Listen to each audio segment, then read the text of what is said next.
Jeremiah chapter 5, run back and forth through the streets of Jerusalem, God tells Jeremiah, and see and search in the broad places and in the squares of the city, if you can find a man, if you can find one man who seeks the truth, and I will forgive Jerusalem.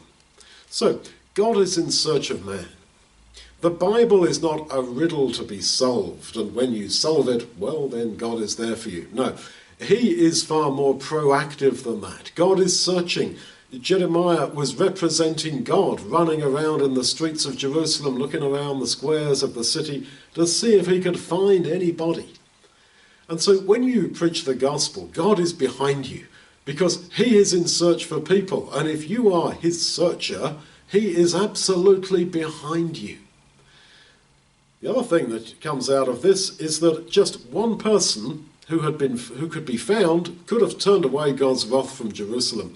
It's rather like he was willing to not destroy Sodom. If just a very few righteous people had been found in that city. This is characteristic of God, that he is willing to amend his judgments of people, or to actually not carry out those judgments on the basis of a minority who are praying and interceding with him. Many times you find this in the Bible. So, this is how we can make a difference. Charity appeals keep telling us, you can make a difference. Give us some money and you can make a difference.